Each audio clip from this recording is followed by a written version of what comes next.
કરતો વિડીયો અત્યારે social media પર ખૂબ જ વાયરલ થઈ રહ્યો છે। આ વિડીયો જે વાયરલ થઈ રહ્યો છે તે ગુજરાતનો છે। ગુજરાતના મહેસાણા જિલ્લાના કડીનો આ વિડીયો છે, જેમાં નગરપાલિકાની કામગીરી સામે અનેક પ્રશ્નો ઉત્પન્ન થઈ રહ્યા છે અને નગરપાલિકાનું મોઢું શર્મથી નીચું થઈ જાય તેવો આ વિડીયો છે। કડી નજીક નર્મદા કેનાલમાંથી એક વ્યક્તિનો મૃતદેહ મળી આવ્યો અને આ મૃતદેહને પોસ્ટમોર્ટમ અર્થે હોસ્પિટલ ખાતે લાવવામાં નગરપાલિકા શબવાહિનીની વ્યવસ્થા કરવામાં નિષ્ફળ ગઈ હોવાનો વિડીયો વાયરલ થયો। વિડીયોમાં જોઈ શકાય છે કે મૃતદેહને કચરાના વાહનમાં હોસ્પિટલ ખાતે લાવવામાં આવ્યો છે। લોકોમાં પણ ખૂબ રોષ જોવા મળી રહ્યો છે। કડી નજીક નર્મદા કેનાલમાંથી મળી આવેલા મૃતદેહને હોસ્પિટલ પહોંચાડવા માટે નગરપાલિકા શબવાહિનીની વ્યવસ્થા પણ ન કરી શકી અને મૃતદેહને કચરાની ગાડીમાં લઈ જવાની ફરજ પડી।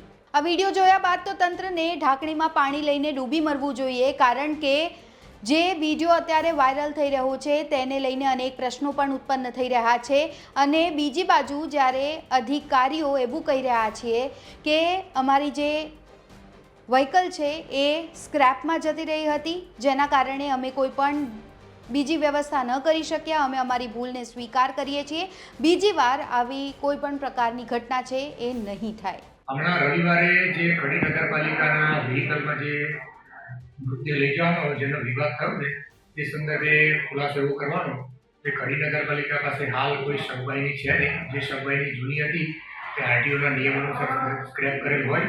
પોલીસમાંથી બાવલુ પોલીસ સ્ટેશનમાંથી સતત એની માંગણી કરવામાં આવતા અમારા નગરપાલિકાના નીચેના સ્ટાફ દ્વારા વ્હીકલ મોકલવામાં આવેલું।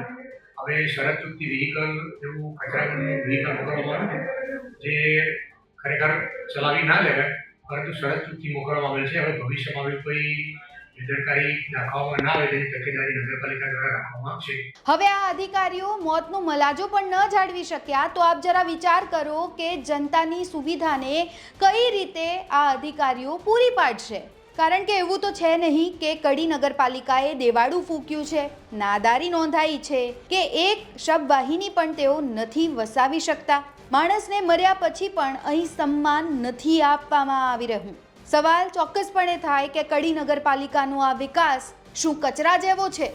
શું કડી વહીવટી તંત્ર જનતાને કચરા જેવા સમજે છે? કરોડોની ગ્રાન્ટ મેળવતી નગરપાલિકા પાસે શબવાહિની લાવવા માટે કોઈ વ્યવસ્થા કેમ નથી? કેનાલથી મૃતદેહને કેમ ગાર્બેજ વાનમાં લાવવાની ફરજ પડી છે? શું તંત્ર એક શબવાહિની પણ નથી આપી શકતી? તંત્ર કેમ ના જાળવી શક્યું મોતનો મલાજો? સરકાર દ્વારા વિકાસની મોટી મોટી વાતો કરવામાં આવે છે, પરંતુ આ વિકાસ ક્યાં જઈને અટક્યો છે એની તસવીરો અત્યારે આપે નિહાળી લીધી છે। અત્યારે આ રિપોર્ટમાં બસ આટલું જ। ગુજરાતના તમામ મહત્વના સમાચાર જોવા માટે અને જાણવા માટે આપ જોડાયેલા રહો ગુજરાત તક સાથે। નમસ્કાર।